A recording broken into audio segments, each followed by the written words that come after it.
Olá, irmãos. Estamos aqui novamente para compartilhar mais uma porção da sabedoria de Salomão, que ele registrou aqui no livro de Eclesiastes. E hoje a nossa atenção se volta para o capítulo 2, versículo 12 ao versículo 26, que diz assim: Então passei a considerar a sabedoria e a loucura e a estutícia, que fará o homem que seguir o rei, o mesmo que os outros já fizeram. Então vi que a sabedoria é mais proveitosa do que a estutícia, quanto a luz traz mais proveito do que as trevas. Os olhos do sábio estão na sua cabeça, mas o tolo anda em trevas. Contudo, entendi que o mesmo lhe sucede a ambos. Pelo que disse eu comigo, como acontece ao tolo, assim me sucede a mim. Porque, pois, busquei eu mais sabedoria? Então disse a mim mesmo que também isso era vaidade.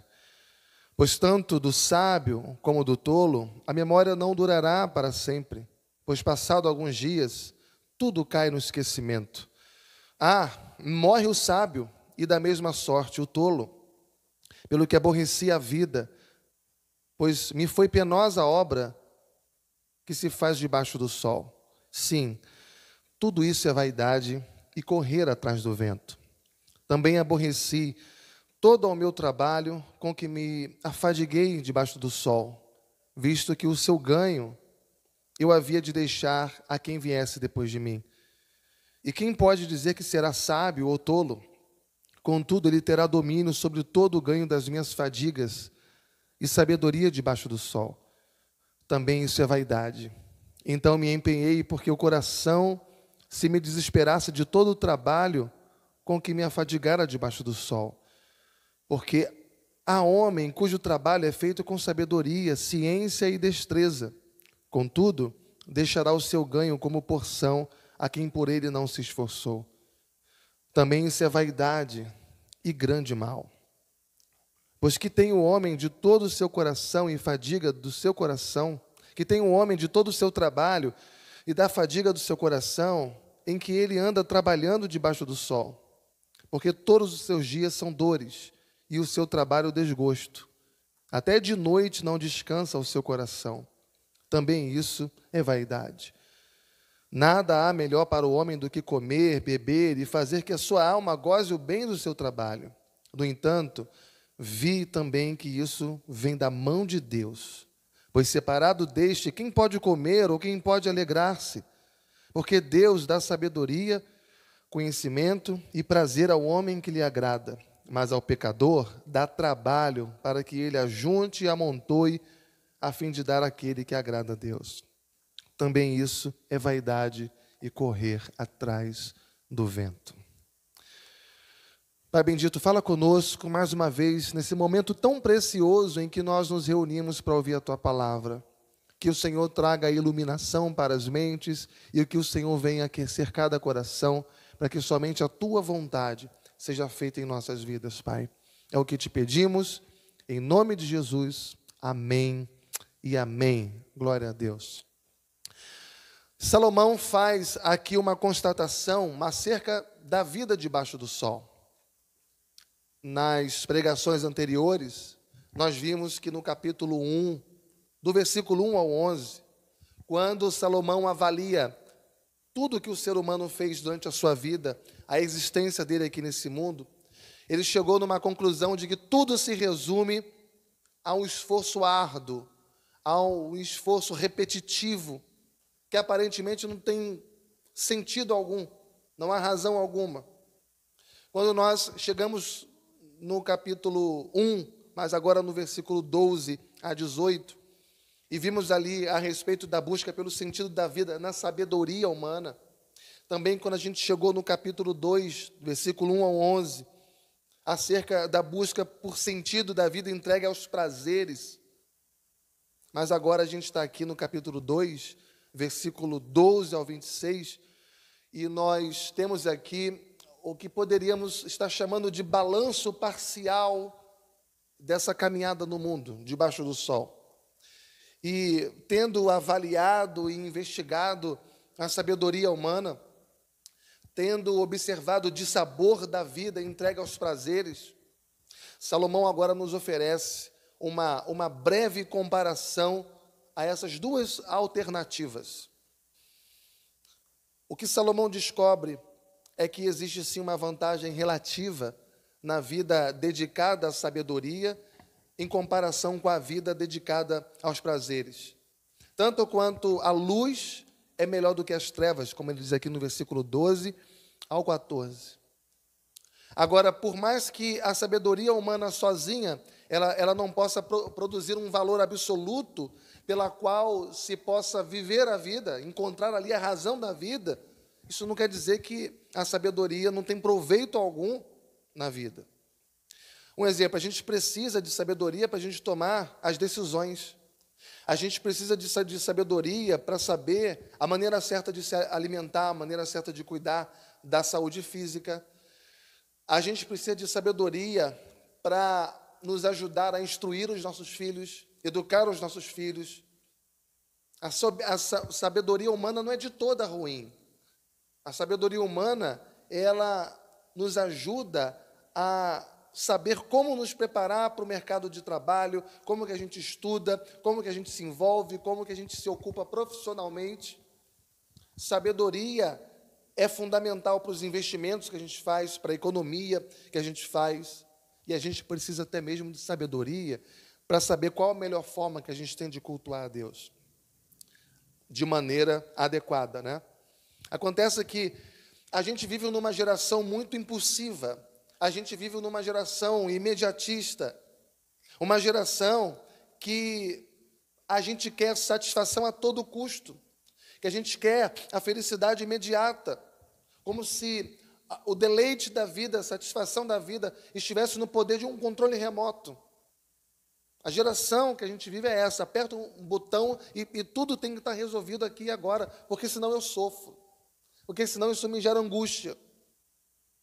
E a gente percebe o quão fundamental é nós resgatarmos os valores, o quão fundamental é a gente resgatar a disciplina que há no estudo, na leitura, na reflexão, na meditação, principalmente meditar sobre o que realmente importa na vida, porque a gente vive uma inversão de valores.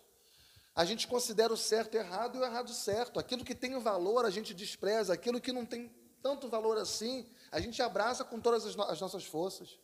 Então, há uma necessidade de resgatar esse estudo, essa disciplina, pela meditação, pela reflexão, pelo estudo sobre o que realmente é importante na vida.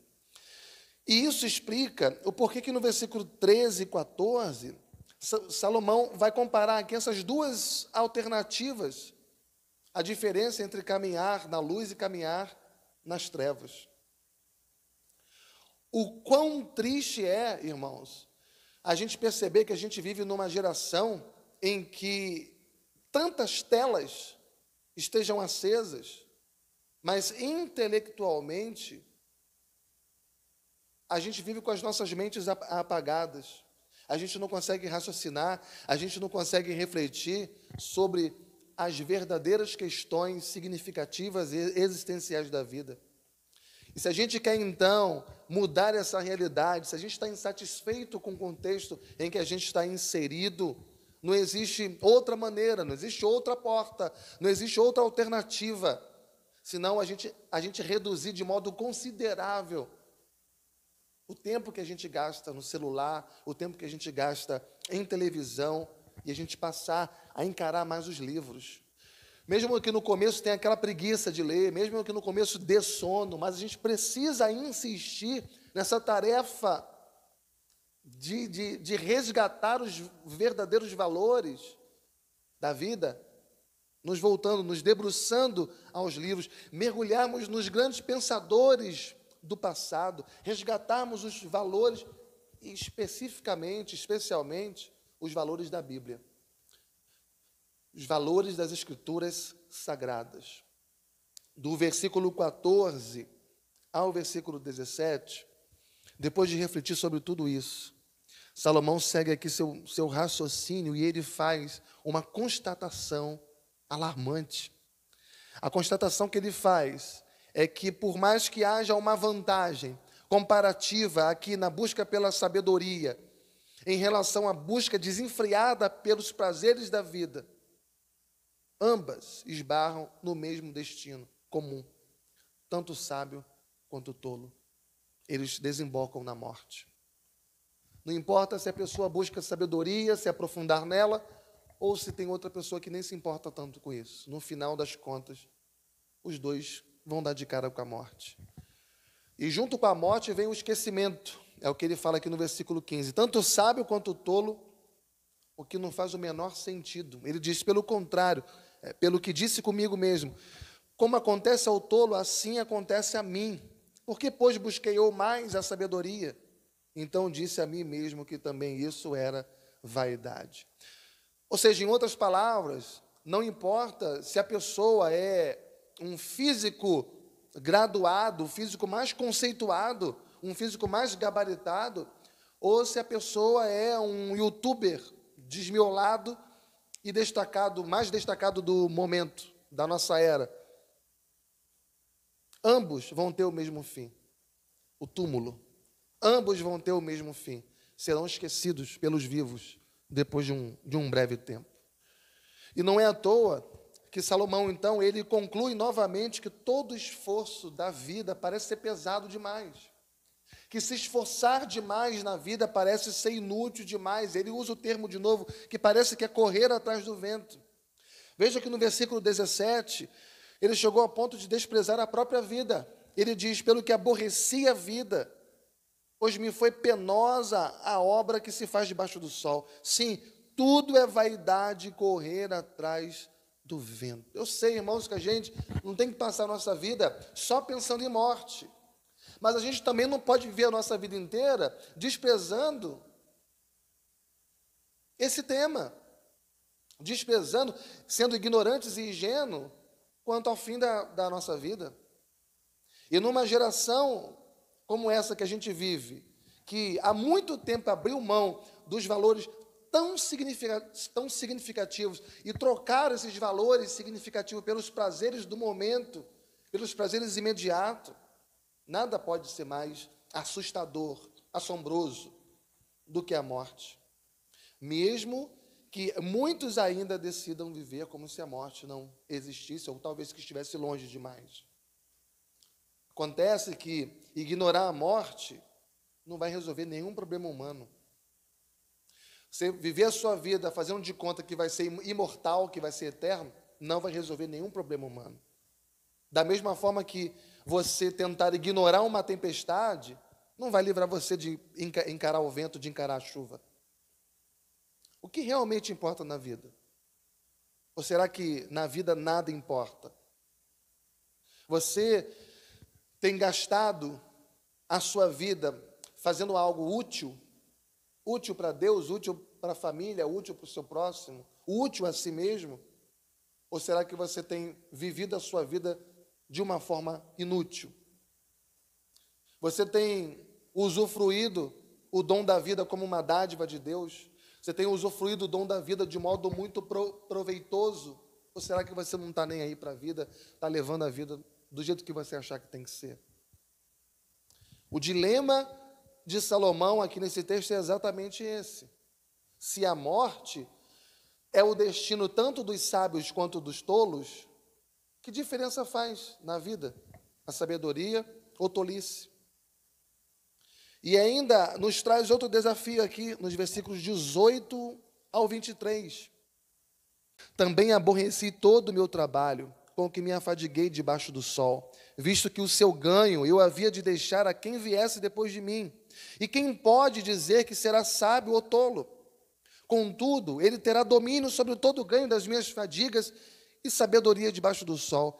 Também isso é vaidade. Então me empenhei, porque o coração se desesperasse de todo o trabalho com que me afadigara debaixo do sol. Versículo 21. Porque há homem cujo trabalho é feito com sabedoria, ciência, destreza, contudo deixará o seu ganho como porção a quem por ele se esforçou.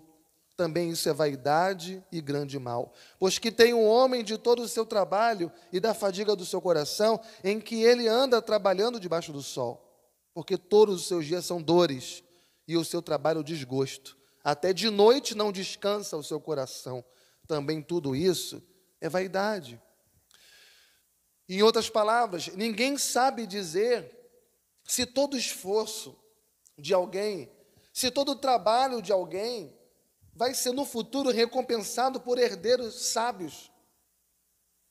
Você trabalha, você cria um patrimônio, monta um patrimônio, e você não sabe se os herdeiros, depois da sua morte, vão ser sábios para dar a continuidade a todo o teu esforço, para dar continuidade, para trazer a preservação do patrimônio, ou se os herdeiros, na hora que assumirem tudo aquilo que foi esforço do seu trabalho, vai ser como tolo, que vai simplesmente destruir toda uma vida de dedicação. Que proveito há, ele diz aqui no versículo 22 e 23, que proveito há em todo o nosso esforço nessa vida, ao ponto de sequer conseguirmos relaxar à noite, quando a gente deita. A gente trabalha aquele dia inteiro, e chega à noite, você não consegue nem descansar a mente, nem descansar o corpo. Que proveito há nisso, se tudo, depois da nossa morte, vai ser dissolvido? Agora, é importante a gente lembrar que esse problema é um problema que foi criado pela rebeldia da raça humana. Quando o ser humano, ele se rebelou contra o Criador, se rebelou contra Deus. O problema iniciou ali, lá no Éden. Foi justamente depois da rebelião de Adão e Eva, dos nossos pais, que a morte entrou no mundo. Que a morte entrou no mundo e começou a arruinar tudo aquilo que havia de mais belo no mundo, principalmente a nossa comunhão com Deus, a nossa intimidade com o nosso Criador, e por que não dizer até mesmo arruinar o prazer que a gente tinha de desfrutar do nosso trabalho, porque o trabalho não era maldição, o trabalho não era penoso, o trabalho não era um fardo, era um deleite, um prazer. E aí o pecado entra no mundo por causa da rebeldia do homem, e aí tira de nós o prazer pelo trabalho. A vida e o mundo não foi criado dessa maneira que a gente conhece hoje. As coisas não eram como são hoje. As coisas se tornaram dessa forma por causa do pecado de rebeldia contra Deus. E é por isso que o livro de Eclesiastes é uma espécie de atestado da futilidade da vida. É uma espécie de atestado da inutilidade da vida debaixo do sol. Daqueles que tentam encontrar qualquer tipo de sentido na vida, qualquer tipo de deleite, de prazer, numa vida longe de Deus, numa vida sem Deus. Agora, segundo o próprio Salomão, tudo isso pode mudar. Todo esse desprazer, toda essa angústia, toda essa aflição de não encontrar sentido na vida, tudo isso pode mudar quando Deus passa a fazer parte dessa história. Tudo isso passa a mudar quando Deus passa a fazer parte dessa equação. Veja o que ele diz no versículo 24. Nada há melhor para o homem do que comer, beber e fazer que a sua alma goze o bem do seu trabalho. No entanto, vi também que isso vem da mão de Deus. Pois separado deste, quem pode comer ou quem pode alegrar-se? Porque Deus dá sabedoria, conhecimento e prazer ao homem que lhe agrada, mas ao pecador dá trabalho para que ele ajunte e amontoe, a fim de dar àquele que agrada a Deus. Veja que depois de quase 2 capítulos inteiros do livro, discorrendo sobre o sentido da vida, sem quase ou nenhuma referência a Deus, finalmente, Salomão aqui passa a considerar a Deus na sua reflexão, e isso vai mudar todo o tom do seu discurso. Isso vai mudar aqui toda a sua perspectiva, porque quando Deus entra, os olhos se abrem, os corações se abrem, as mentes se abrem, a perspectiva muda. E depois de todo um deserto de desesperança, de aflição, de angústia, parece que a gente chega aqui a um oásis de otimismo em Eclesiastes. Afinal de contas, sem Deus, como ele diz aqui no versículo 25, quem poderia encontrar satisfação plena na vida? Mas o homem que agrada a Deus, o próprio Deus, versículo 26, vai conceder tudo mais que ele necessita para viver bem nessa vida, incluindo sabedoria, conhecimento e felicidade. Ou seja, irmãos, tudo aquilo que outras pessoas passam a vida inteira procurando sem encontrar, a gente recebe como consequência de buscar a Deus de todo o nosso coração. Tudo aquilo que qualquer pessoa passa a vida inteira buscando, batendo em tantas portas e não encontra, a gente recebe, porque a gente coloca Deus em primeiro lugar na nossa vida. Louvado seja Deus, irmãos. Então a gente chega aqui a uma das principais temáticas do livro de Eclesiastes, o contraste entre a futilidade e a felicidade, o contraste entre o vazio e a plenitude, o contraste entre as trevas e a luz, o contraste entre a vida sem Deus e a vida com Deus. E esses contrastes dividem o mundo em dois campos. De um lado, você vai encontrar aqueles que desejam viver sem a presença de Deus para a sua própria ruína. E do outro lado, você encontra aqueles que desejam viver perto de Deus para a sua própria satisfação. A minha pergunta é, de qual lado que você está? Você está daquele lado que você deseja viver a sua vida sem Deus para arruinar a sua própria vida? Ou você está daquele lado que decide viver a vida com intimidade com Deus, para o seu próprio deleite? Qual desses lados você deseja permanecer na sua vida? Eu quero dizer para vocês que existe um homem que ele se submeteu ao trabalho mais árduo do que todos. E ele se submeteu ao trabalho mais árduo de todos a fim de destruir o poder da morte que impera sobre esse mundo caído e corrompido. E esse homem se chama Jesus Cristo. Quando ele carregou aquela cruz, ele ofereceu o sacrifício por nós, ele levou a culpa que estava sobre nós, ele levou os pecados que foram lançados sobre nós, contabilizados na nossa vida, ele sofreu a morte que cabia a nós para nos perdoar dos nossos pecados, para nos perdoar de toda a nossa tentativa frustrada, tantas vezes na vida, de tentar encontrar satisfação longe de Deus. Ele morreu, mas quando ele ressuscitou ao terceiro dia, vencendo sobre a morte, ele o fez justamente para nos devolver a vida, aquela vida que a gente perdeu lá no Éden, aquele deleite que a gente perdeu no Éden, a vida plena na presença de Deus. E você que não conhece, ou que nunca experimentou esse tipo de vida, o Senhor ainda oferece hoje, não como mérito para você, não como uma recompensa pelos seus esforços, mas Ele te oferece hoje como uma dádiva livre, como um presente gratuito de Deus, porque foi pago pelo sangue do Cordeiro, pelo sangue de Jesus no Calvário. E esse presente de Deus, essa graça divina, essa dádiva, ela só pode ser recebida quando nós nos arrependemos dos nossos pecados e quando nós exercemos a fé na obra consumada de Jesus. Quando você coloca a sua fé na vida de Jesus, na sua morte e na sua ressurreição. Talvez alguém chegue nesse momento e diz: olha, pastor, eu já tenho Jesus. Amém. E para você, então, que já tem Jesus na sua vida, saiba que Deus, Ele te promete, e você precisa de se apropriar disso, Ele te promete uma vida longe de ansiedade, Ele te promete uma vida longe da angústia de tentar encontrar sentido nessa vida, longe de Deus, sem Deus. Você pode provar, você pode experimentar tudo o que o Senhor dá aqui nessa terra como um presente das mãos de Deus para você. Que Deus abençoe a sua vida, que Deus abençoe a sua casa, sua família, a nossa igreja, hoje e sempre, em nome de Jesus. Amém? Feche os seus olhos, eu quero fazer uma oração por você. Bendito Deus, como é bom, Senhor, saber que no deserto desse mundo, nós podemos encontrar refúgio e descanso para as nossas almas em Ti.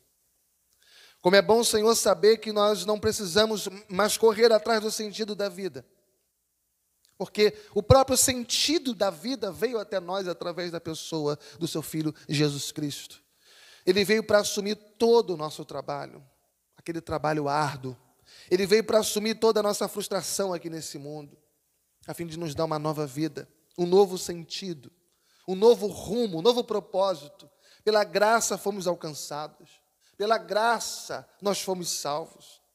Ó Deus, se nesse momento alguém me ouve e nunca antes experimentar o prazer, ó Pai, de viver para Ti, a cada momento dessa vida contigo, para o Teu louvor, que hoje, Pai, os seus corações sejam abertos, que hoje os seus corações sejam despertados, ó Pai, para buscar essa vida no Senhor, que possam encontrar em Ti o que a nossa alma tanto anseia, salvação e segurança para as suas almas.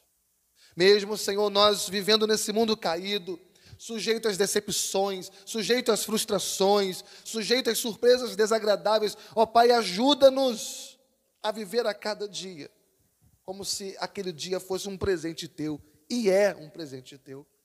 Ajuda-nos a enxergar cada trabalho como uma oportunidade que a gente tem, Pai, de nós agradecermos a Ti, de nós engrandecermos o Teu nome, de nós glorificarmos o Teu nome, não à procura de uma satisfação pessoal, mas como uma alma satisfeita em Ti, Pai.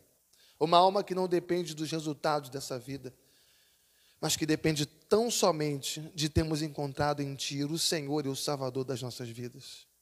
Ensina-nos a viver assim, Pai, aproveitando cada oportunidade como um presente e uma dádiva das Suas mãos. Nós oramos assim, agradecidos em nome de Jesus. Amém e amém. Glória a Deus.